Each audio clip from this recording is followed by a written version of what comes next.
Donc bonjour à tous, j'espère que vous m'entendez bien. Alors moi je suis venu pour vous montrer l'Afrique avec les yeux du futur. Alors la première carte, comme vous la voyez, alors on devait avoir une présentation, alors j'espère que vous pourrez voir un petit peu. Là sur la gauche, vous avez donc l'Afrique qui aujourd'hui est dans le noir, où les femmes accouchent dans le noir, où il n'y a pas d'infrastructure pour que les gens puissent vivre en sécurité la nuit. Et vous avez à droite donc une carte qui représenterait idéalement l'Afrique si elle était développée au niveau d'un pays comme l'Europe, comme la France, comme les États-Unis. Et aujourd'hui on entend beaucoup de discours creux de tous nos politiciens de la classe politique française qui proposent un nouveau partenariat d'égal à égal en fait, et qui est un discours qui s'adapte finalement à la révolution que connaît actuellement l'Afrique, qui est justement de s'émanciper et dont l'Alliance des États du Sahel est pour moi l'image la plus avancée.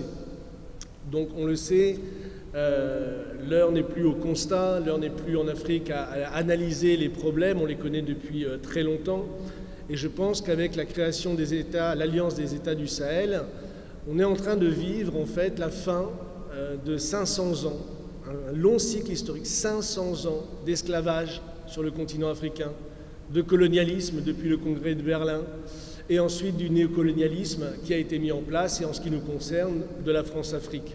La France-Afrique, qui, je le rappelle, il y a un livre qui a fait sauter de leur lit toutes nos élites, qui est le livre de Robert Bourgi dernièrement, qui rappelle comment tous les partis politiques de la classe politique française se sont remplis les poches justement pour ne pas mettre fin à ce système de la France-Afrique et favoriser les intérêts français sur le continent au détriment des peuples africains. Alors il y a un paradoxe quand même, c'est qu'on peut remercier Emmanuel Macron qui, par son arrogance, par son mépris et par sa volonté de continuer cette politique france-africaine, a accéléré le processus, puisqu'on n'a jamais vu autant de pays se libérer du néocolonialisme que depuis 2017, au moment où il a pris le pouvoir. Et donc on voit une vraie révolution en cours. Quand il y a eu la révolution dans les pays du Mali, moi j'ai eu la chance d'être au Mali au moment des deux révolutions, invité en tant que gilet jaune, puisque à l'époque, on disait, la propagande européenne disait que c'était une révolution financée par la Russie contre les intérêts français. Or, les autorités de l'époque maliennes ont invité les Gilets jaunes justement à montrer que ce n'est pas une bataille du Mali contre la France, mais une bataille des peuples contre un système oligarchique qui se faisait au détriment des peuples africains, mais aussi au détriment des peuples français. Non, je vous dirai pour la suivante. Alors la création des États du Sahel, est-ce que c'est nouveau ? Je dirais que non, historiquement, et c'est pour ça qu'il faut être très vigilant. Il faut s'en réjouir, mais pas trop. Il faut être vigilant sur comment fonctionne justement aujourd'hui cet empire financier, oligarchique et impérialiste.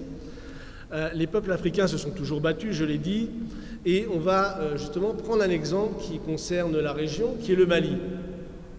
Le 22 septembre 1960, le président du Mali, Modibo Keïta, déclare l'indépendance du pays et va prendre deux mesures radicales qui vont faire écho à ce qui se passe aujourd'hui. C'est la rupture des accords de coopération militaire et la rupture des accords de coopération monétaire. Donc il va créer une armée nationale, et je vais citer deux de ces citations au moment où il crée ces institutions. Donc en 1960, en présence de Félix Houphouët-Boigny, c'était très intéressant, il décide de créer cette armée nationale. On n'est bien défendu que par soi-même. C'est pourquoi nous aurons notre armée nationale bien équipée et solidement soutenue par le peuple lui-même. En effet, c'est à un peuple entier que revient le devoir de défendre le pays. C'est le patriote, le soldat attaché à sa terre natale, c'est le paysan, gardien vigilant du patrimoine de ses ancêtres, c'est la fervente jeunesse, impatiente de hisser la patrie au rang des grandes nations libres. Ce sont les femmes mobilisées, désireuses d'assurer à leurs héritiers une vie radieuse sur terre de liberté, qui permettra au Mali de mener dans la confiance la lutte pour sa sécurité et son indépendance totale. On voit que ce n'est pas la première fois dans l'histoire que le Mali met fin à ses accords de coopération militaire avec la France. Le deuxième point, ça a été évoqué par M. Taché, c'est évidemment la question du franc CFA, qui n'a été remis en cause par aucune des élites politiques en France, à chaque élection présidentielle, vous n'avez jamais entendu parler du franc CFA. Or, le 1er juillet 1962, Modibo Keïta, encore lui, va décider de faire une révolution monétaire dans son pays. Il va tout simplement se retirer du franc CFA et il va créer la monnaie nationale malienne. Je le cite. « Dans quelques heures exactement, la République du Mali disposera de sa monnaie nationale, ayant seule désormais cours légale et pouvoir libératoire illimité sur l'étendue du territoire national. À cet effet, le privilège de l'émission sera exercé par un institut d'émission nationale, la Banque de la République du Mali, qui détiendra l'ensemble des pouvoirs monétaires exercés auparavant par la Banque centrale des États de l'Afrique de l'Ouest, la banque de la CEDEAO. » Je continue la citation. « Mes chers collègues, aussi loin que nous remontons dans le temps, l'histoire nous enseigne que le pouvoir politique s'accompagne toujours et nécessairement du droit régalien de battre monnaie, que le pouvoir monétaire est inséparable de la souveraineté nationale, qu'il en est le complément indispensable, l'attribut essentiel. Pouvoir politique et pouvoir monétaire ne sont donc à dire vrai que les aspects complémentaires d'une seule et même réalité, la souveraineté nationale. » Donc ça, c'est très intéressant, puisqu'on voit que dans le passé, les accords de coopération militaire avaient été abrogés, les accords de coopération monétaire avaient été abrogés, que le Mali s'était doté d'une banque nationale de crédit afin de financer le développement des infrastructures et permettre le développement du pays. Alors qu'avait fait à l'époque Modibo Keïta? Il avait créé cette banque de crédit public, une banque d'investissement dans les infrastructures, et il avait mis en place un plan quinquennal, donc le plan quinquennal du Mali, pour se libérer, disait-il, de toute domination économique et réaliser les conditions de notre propre développement. Cela consistait en certains points, la suppression par le protectionnisme de l'anomalie, par le fait d'importer des biens que le pays pourrait produire sur son sol, on en a parlé, l'étatisation des services vitaux, des services publics, la création de coopératives dans les secteurs de la production et de la consommation, etc.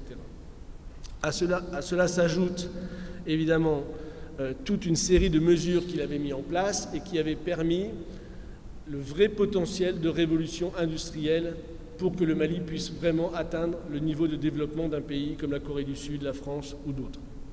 Il avait mis en place la Régie des transports du Mali, la Régie nationale des chemins de fer, la Société d'aviation civile, Air Mali, qui existait à l'époque, la Société nationale des entreprises publiques, la pharmacie populaire, la Société d'énergétique, la Banque populaire et de crédit locale, etc., etc. Notre volonté était d'être maître chez nous. Donc voilà une révolution qui avait eu lieu à l'époque déjà et qui ressemble énormément à ce que l'on voit aujourd'hui dans la création de l'AES. Monsieur Palmer a mentionné, je ne sais pas s'il est encore parmi nous tout à l'heure, la question de la culture. Et en effet, à l'époque, Modibo Keïta avait mis un accent très important sur l'éducation de l'histoire, de la culture ancestrale du Mali, et il avait développé des troupes théâtrales, un orchestre national pour que les enfants puissent se mettre à la musique, etc., etc. Alors il y a énormément de projets qui avaient été faits à l'époque, et on pourrait en citer encore beaucoup plus. Que reste-t-il de ça aujourd'hui? Absolument rien. Je vais vous montrer une photo du chemin de fer que j'ai prise au Mali. Voilà, ça c'est devenu une décharge publique. Je pourrais fournir les documents à ceux qui l'intéressent. Il n'y a pas 1 mètre de chemin de fer, 2 kilomètres de chemin de fer à grande vitesse au Mali. Il n'y en a pas au Niger, etc., etc. Donc ce que je veux dire, c'est, si je parle de cette révolution qui avait eu lieu dans le passé, c'est pour montrer que ce n'est pas une fin en soi et qu'il faut rester vigilant par rapport justement aux forces qui veulent empêcher le développement du continent africain et qui continuent. Mais parlons, puisqu'on m'a invité à parler des grands projets, parlons du futur de l'Afrique, libérée et industrialisée. Le premier projet dont je voulais parler, parce que moi je pense qu'il n'y aura pas de souveraineté pour l'Afrique, pas de liberté et pas de paix non plus, je fais référence au terrorisme, tant que l'Afrique ne sera pas totalement industrialisée.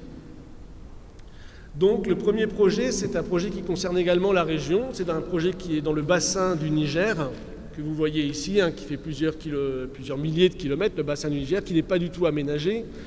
Et j'entends aménagé au sens où le Rhône en France, le fleuve, ou la Seine le sont, permettant un développement infrastructurel, les transports navigables, etc.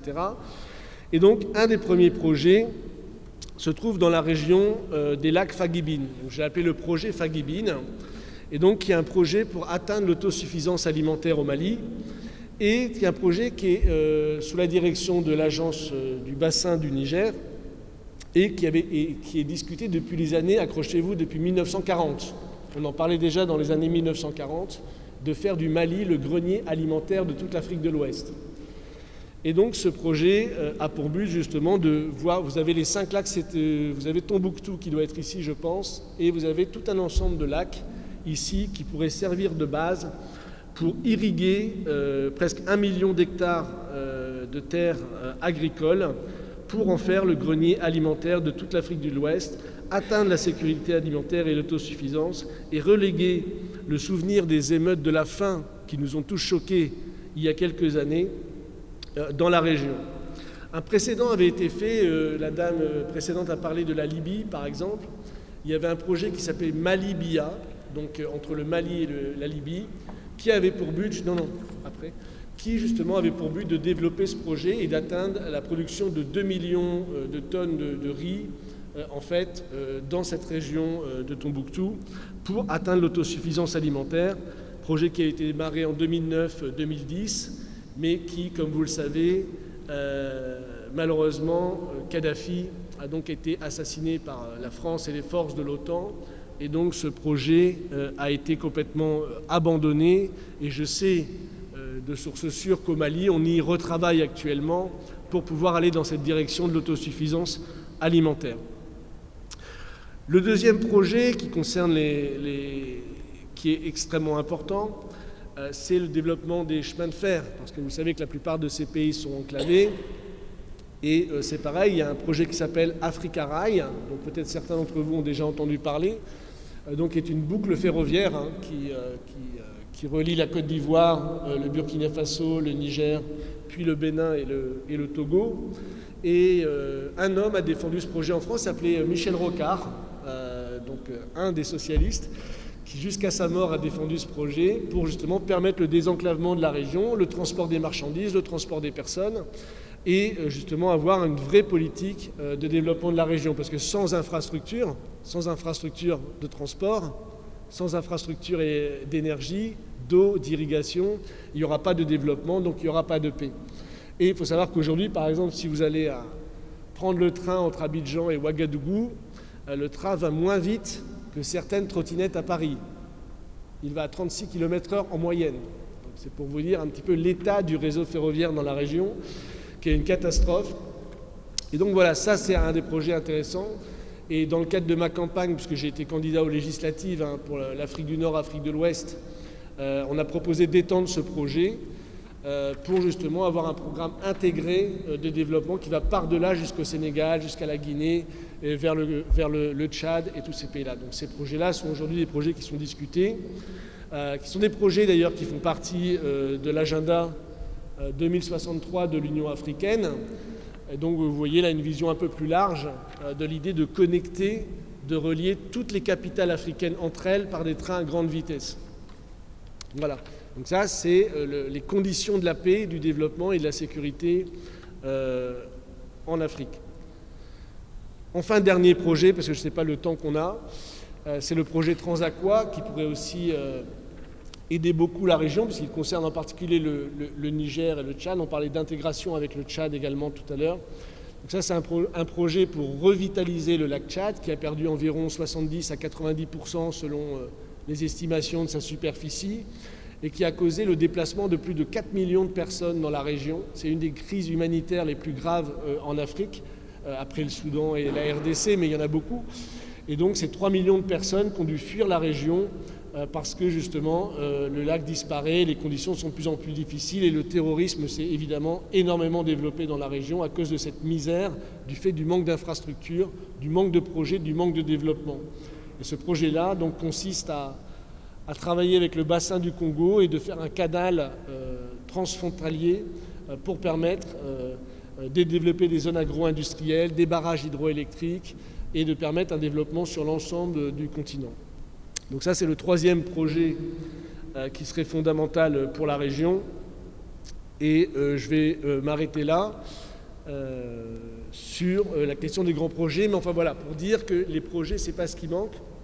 Et il faut voir grand, parce qu'aujourd'hui, en fait, s'il n'y a pas une vision de développement global du continent africain, comme le propose l'agenda 2063, avec des programmes concrets de développement infrastructurel, je pense qu'on va être condamné à vivre ce qu'on a vécu ces dernières années. Des pays, certes, qui vont essayer de se développer au niveau local, mais qui n'auront pas les moyens, en tant que continent, de résister justement à toute l'oppression, au pillage des ressources et des appétits, je dirais, que l'Afrique est convoitée par toutes les grandes puissances aujourd'hui. Donc je vous remercie.